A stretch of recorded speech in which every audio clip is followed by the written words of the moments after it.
This episode is dedicated to a really talented, unique individual. He was the one that brought comedy into rap. You know what I'm saying? Teaching you to always be a kid at heart and always have fun no matter what you're doing. I'm talking about the one and only Biz Markie. And this is his album, Going Off. Biz Markie, man, I ain't gonna say he was the best beatboxer of all time, but he was definitely one of out of the three. You know what I mean? You gotta put him up there. I'm talking about like him, Dougie Fresh, and Buffy from the Fat Boys. They was the ones in hip hop who definitely put that stamp on hip hop far as beatboxing goes. Beatboxing never truly gets the credit where credit is due for that art form. I wish somebody out there bring it back, you know what I mean, to the forefront again. But this album, man, had so many hits on it. Marley Marl doing his thing with the Biz is going off. Nobody beats the Biz. Nobody beats the Biz. Nobody beats the Biz. That joint, the Vapors.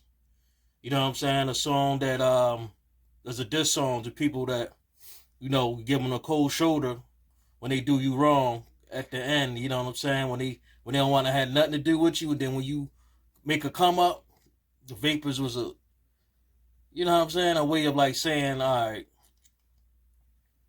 I'm dissing you now. You know what I'm saying? The Vapors. That was the term back then. Talking about Big Daddy Kane, how he became a rapper and everything. People said he was going into a life of crime and he wasn't going to be no good. Biz Markie himself talking about him and his whole crew. And I love that song. That's like one of my favorite songs on the whole album. Then you had Pickin' Boogers. That was a song, man, that was well known. Biz talked about stuff that we was embarrassed to talk about. Songs like digging up your nose and going to the bathroom. You know what I mean? Little silly, crazy songs, but like he said in the Pick a Boogers joint, all of us played that game when we was little. We can front and deny it all we want. Biz just brought out the kid in you.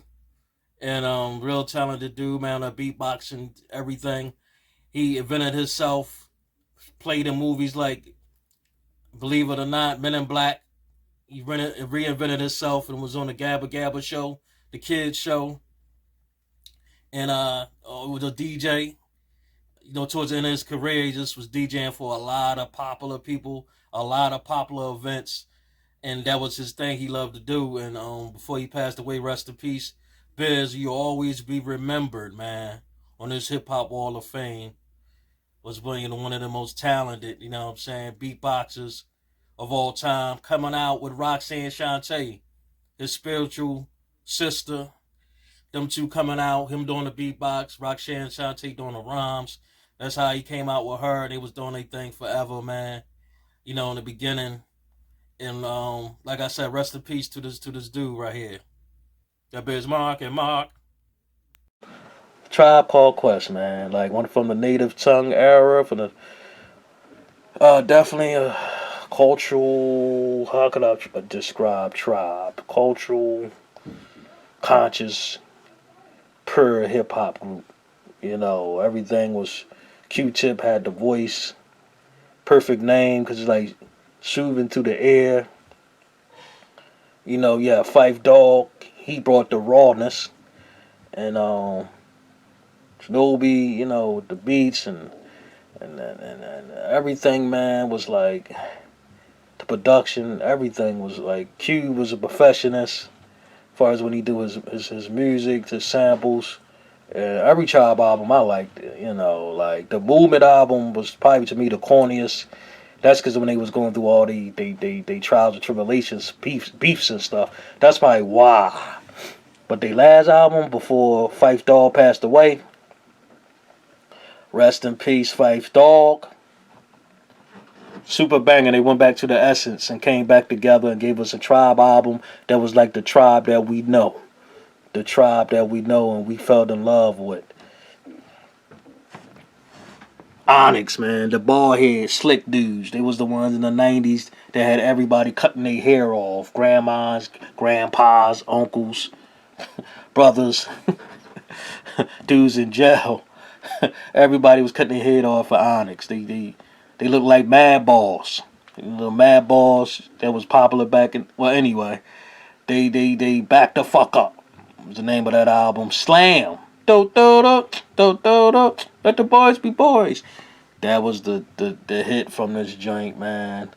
That like I said, they was the ones that made hardcore hip hop turn into being hardcore and raw. Onyx was the one that had a big part to do with that. Real gigantic part to do with that. This album classic, a must have for hip hop fans. Nice and smooth, man. Nice and smooth. It's funky. All the hip hop junkies. All we wanna do is and you. Nice and smooth. Even to this day, no two dudes like these two dudes. A harmony group, folks. A hip hop group that can sing their own choruses and rhyme, and also rhyme and sing together while they rhyming. And one dude completes the other. You know, like Run DMC. Run say one verse, DMC says the other line. But these dudes, man, go together like sauerkrauts, like like like peanut butter and jelly, man. Like sauerkrauts and onions. You know, like liver and onions. I can keep going on and on. But I seen these dudes live. Was blessed to see these dudes live. They gonna give you a show. Crud Nice is the type that gets out in the crowd. He mingles with the people. He likes being part of the crowd. Go away and start dancing with the females. You know, like he tells you the reason hip hop is the way it is. It talks a lot of positive stuff about coming together as a people and staying together as a unit and try to be who you are, try not to be nothing that you're not. How hip hop is all about having fun and enjoying yourself. And they the perfect examples. Nice and smooth. Love this album, man. Hip Hop Junkies on this joint inspired me to do documentary Hip Hop Junkies. You know, with me and my dude Barry that we did years ago. This right here is called a hip hop junkie. You know, just plural. A hip hop junkie. Inspired a lot from this album right here. And these dudes kind of still look the same, which is kind of crazy. Just a little bit more weight gained it, you know, for being seasoned, but you know, not that far away from still looking the same. Um, Big L, man, lifestyles of the poor and dangerous, man. Big L, one of my favorites. He became to me just like I fell in love with Big Pun. You know, when I first started hearing this boy, everything I heard from, I just wanted to hear more. I was like hungry for his lyrics. Like even to this day, I listen to a Big L lyric. I listened to it like the first time me listening to him. I'm like, damn, he said that, he said that, he said that. Then a famous freestyle he did with Jay Z, man, that radio joint. Jay Z couldn't keep up with the ball. He couldn't, man. He said, I'm the nigga that you wouldn't ever expect yet. So ahead of my time, my parents haven't met yet. Yo, and I believe, truly believe, I don't know how many people are going to disagree with me with this. Jay Z stole a lot of his style from a lot of people. Combination of Big Daddy Kane, Biggie, and Big L. That's what a lot of his flow came from this dude right here. Big L, man, rest in peace. Big L, love his ball. He got murdered, man, on the streets. Whatever, tragic story. But this album, I love it. Jay Z was on this album, the Graveyard Joint. You know, talking about Jay Z. So them two had a big connection to each other. Must have album for the Big L fans. Run DMC, Run DMC, man. Salt and Pepper to me was the female versions of Run DMC. I don't think nobody would disagree on that. The best duo ever in hip hop. You know, like I said, when they wrote rhymes, a lot of people don't do this nowadays. They did two factors. They wrote a rhyme for the next person to rhyme after that verse. They never wrote a rhyme singly. Like, I'm gonna say this, all right, I want you to say something wrong with this one. and they went back and forth like that, and it's crazy how they bounced off each other energies like that, and they was hip hop at its purest form. Like I said, Ron was the DJ for Curtis Blow back in the day. That's why he called himself DJ Ron. And they formed a group. Like the way they dressing now is DMC. Rest in peace, DMC. Ah man, I never rest in peace. But rest in peace to DMC, man. That was the DJ. They always made a song to him. That was another element. They always incorporated him as being a third member. Not the DJ, but a third member of the group. And then later on, DMC even started rhyming on the fun side of things. Like, you know what? All right, I'm gonna get on these tracks with y'all. Start rhyming with y'all. And he made them dress the way they are, street clothes with the Adidas sweatsuits and the top hats. You know, that's the way the drug dealers and them used to dress back in the day. That's the way people dressed back during that times in New York with the gazelle glasses on, and he made them and set up that dress style for them before they were dressing preppy. Sweaters on, turtlenecks, dressing like they was from the suburbs, which they were from the certain part of New York, that certain area. But you know, he brought out that streetness, and they turned hip hop, man, into the money maker it is now. Run DMC did. They changed the game because you know, first ones to appear on MTV Raps, the first one who they was the first for everything in hip hop, and when mainstream caught them, and the white media and the white kids started loving them, you know, and the mainstream started loving them, that's when hip hop said, "Hold on, we got something here." Money signs, you know what I mean? They started doing Eric and Rakim, man. They was a group to be reckoned with. Rakim was one of the greatest. He's one of my favorites, definitely in my top five. They made albums together. Eric was the DJ, Rakim the lyricist. Rakim made MCs step their game up on that rhyming fast style, and how Rakim will put a bunch of words in one space, a whole bunch of words in one space, and made it rhyme with the connection of words. Something that MCs wasn't doing, man, at that time. Never did. And that's Rakim made motherfuckers step their game up because of that reason. But follow the leader. I love that. I love that video, man, with the gangster, the old style black and white gangster, with the old gangster cars and stuff like that. And I love that joint. The concept crazy. I love this joint with them facing the back with the their names on the back. Classic, classic. The Coming. Busta Rhymes, The Coming. This is Busta Rhymes coming out, period, from Leaders of a New School.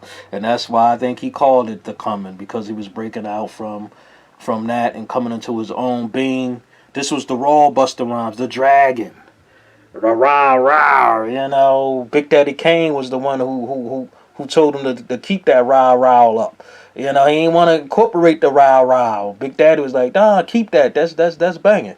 So he's like, all right, and he ran with it. And like I said, I'm a big Buster fan, man. Went to see Buster recently. Me and my brother. Performance I ain't gonna never forget. That was my second time seeing Buster. I seen him at different phases in his life. I seen him the raw Buster like this Buster when he first came out, and then I seen Buster at the age he had, the more seasoned Buster, more laid back, raw as ever, the grimy. This was the more wild, uh, off the chain, wild berserk Buster right here. That gave you that full blown energy. He gave you that full blown energy now, and I think it's stronger. It's just he getting older, you know what I mean? So he gotta kind of like can't do as much as he used to do, but that energy ain't going nowhere no time soon. Like I said, it's actually stronger now. But this is Busta, man, the coming album with the classic joints on there.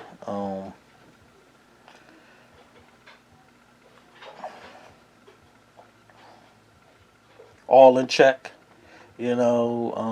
that joint, even the joint with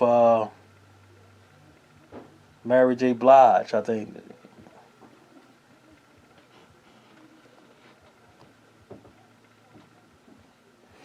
my favorite joint on this album is the Flip Mode Squad versus the Def Squad. Oh my goodness, I love that fucking track, man. You got the Flip Mode Bulls, Lord have mercy, Spliff Star and Busta Rhymes with them against Redman. I think Keith Murray, Redman, and there was somebody else on that joint too, but that joint was my favorite. That joint right there, Flip Mode versus Def Squad. That's my favorite on this track, on this album, the coming album. Then right next to him, you have a female Buster. Just like I call Remy the female, but Big Pun, Rod Digger, she definitely underrated, man. Disappeared. You don't hear from her as much. She had an underground album years ago. I don't know if she's still doing music or not. But you know, when Buster came out with the Flip Mode Squad, she was the female, the queen of the Flip Mode. She had two groups. She was part of the Flip Mode, and she had the Outsiders group. And she was, I think she was married to one of the members in there. I don't know if she's still married to him, but they was a couple. But she became one of my favorite MCs of the 2000 era. Raw, can't fuck with her. She had that deep voice like Lauryn Hill. And actually, her and Lauryn Hill sound the same. Maybe because they was from Jersey, but maybe because that was, you know, her mentor, or they was from Jersey, or they just had that same type of voice. But they had a song. She was on actually on the Fugees album, The Score, a song called Cowboys. She was on that track. You can go and look it up on YouTube and check it out. Well, if you never seen a video and just heard the song, it would be a real hard time for you to recognize who when Lauryn Hill came in and when Rod Digger came in, because both of them sound exactly alike on that track. But Rod Digger, Dirty Harriet, definitely a classic album, man. Busta Rhymes on his album a lot, a whole lot.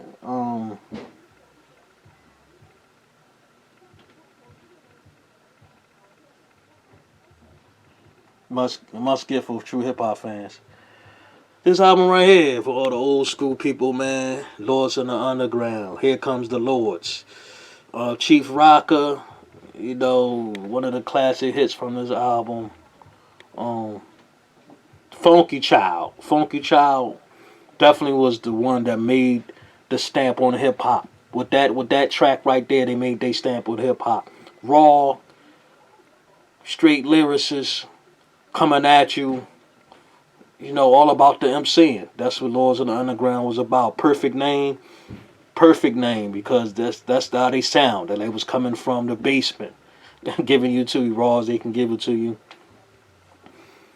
I call them the New Native Tongues. The New Native Tongues, Brand Nubian. I remember listening to this album. My brother introduced me and my cousin to this album. I remember him and his friend, his buddy used to listen to this album a lot. And when they would go, me and my cousin used to stay up in my brother's room a lot. And when he'd go out and go out and leave, we'd go listen to this album afterwards and just play it all day. Sometimes we'll play it all day, back to back to the tape pop.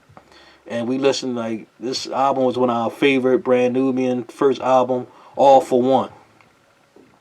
And Brad Pooba, man, definitely a fellow Pisces. Definitely one of my favorite MCs. Definitely say some stuff that make you be like, did he just say that? He definitely one of them dudes, man, that put his stamp on hip hop. You know, Sadat X, Lil Jamal, and all them as well, man. They, broke up for a little while and then came back together. I went to see them live too. I know you like, damn, how many people you went to see? How many people do you want to see? I seen most of everybody on this wall. I seen L. I forgot to tell y'all that. I seen LL, APMD, Busta, Big Daddy Kane, Biz Markie, Ice Cube. I mean, not Ice Cube yet, but I'm gonna get into that just in a few. But Brand Nubian, the Conscious Group, One for All, Slow Down came from this album. The dedication, I love that joint at the end when he dedicate all the songs to all the people that inspire him the hip hop people throughout the years. I love that song on there. But this album got definitely some bangers. Every song is banging, back to back to back to back. You can listen to it all the way through, and that's what hip hop albums did. The good ones from back in the day, the '80s and the early '90s. You was able to listen to albums all the way through without pausing, without stopping. Every song was a hit. Every song is a banger. Now it ain't like that. Now it's like a handful of songs, if you're lucky, that might be good. This to me, one of the to me, this in a I would say this soundtrack and the show soundtrack is the best two soundtracks in hip hop. But this one to me is the best one. And the show was a documentary of hip hop back in the day, and everything like that. How they did behind the scenes of the hip hop artists after the shows and everything, and what they experienced, West Coast and East Coast MCs, and that's what that was about. This is from a movie. Tupac started it. Bishop, you know what I mean. You're never gonna play a role like that ever. This was the real Tupac, y'all. This was him playing, himself basically. East Coast boy from New York, hanging out with his buddies, just playing himself. That's why I think he played the role so good and so perfect. Omar Epps definitely a good actor, man. He played his part in that joint. The fat boy from Lean On Me, that's always crying all the time. He was in there, the light skinned boy that you seen in like movies that came out a little later. But Juice, man, had the hits. I'm talking about like Big Daddy Kane, Us Respect to Naughty by Nature, Uptown Anthem, EPMD had a joint in that joint. Um, um, Cypress Hill, I think, had a joint in it. Like this album soundtrack to me was one of the best in hip hop, the Juice soundtrack. I'm going to my boys right here. The Beastie Boys, man, helped produced it, brought out by Rick Rubin, what we were talking about earlier. And there was white boys who like having fun, talking about what they do. what, what a lot of white boys like doing. Drinking, having sex, partying, using drugs and doing stuff that young teenage boys do. And mixed in with the rock and roll riffs. So it was,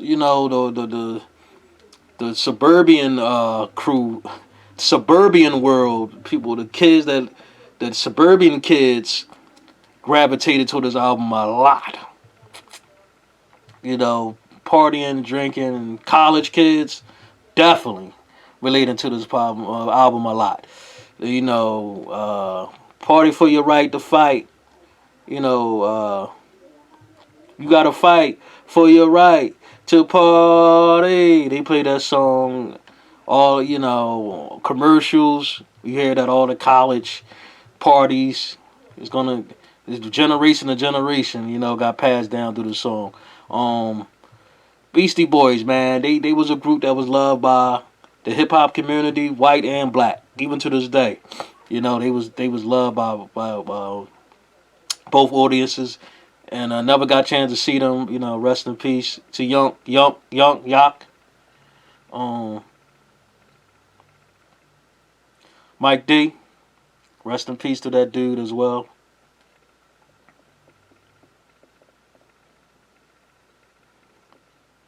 I mean, not Mike D. Rest in peace to MC.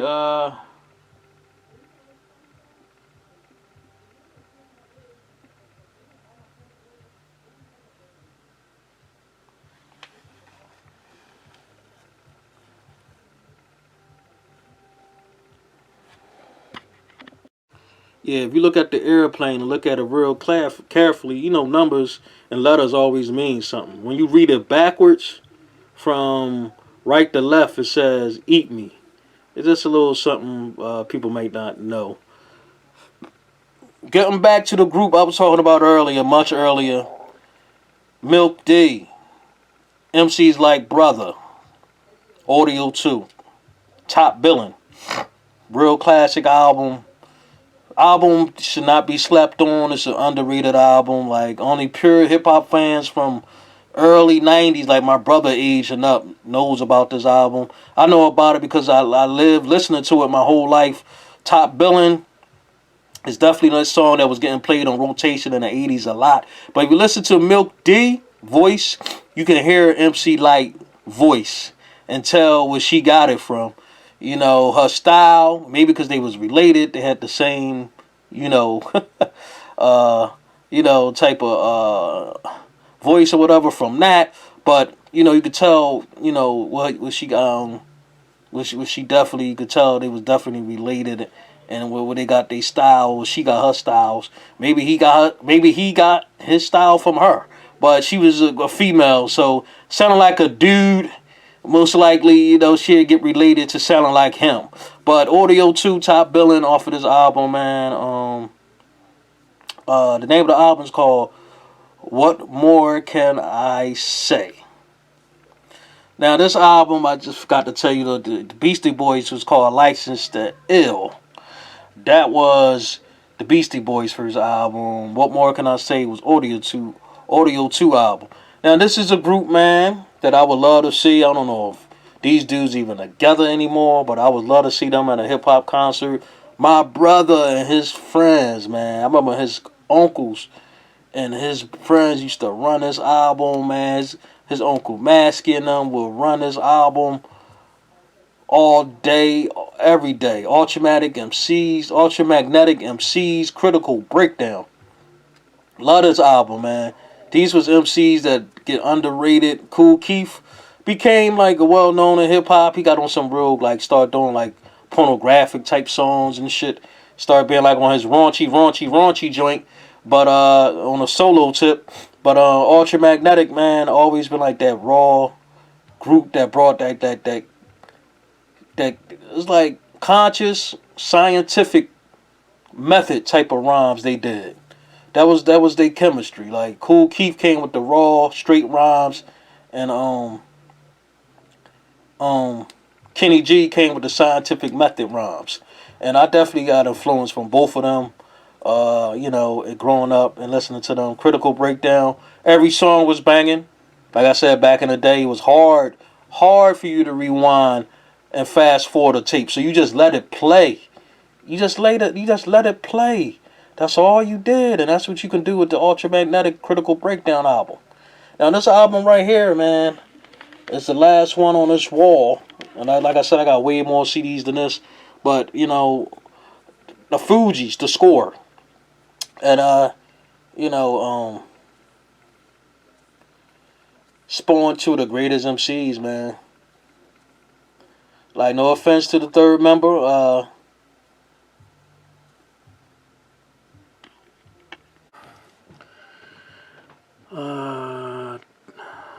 like this dude right here, Prize, man. Prize is probably doing stuff we probably don't know about. Was it one of the standout people from the group and the ones that really blossomed like Lauryn Hill and Wyclef did? But one of my favorite groups, man, of all time, man. Two MCs, two male MCs and one female, man.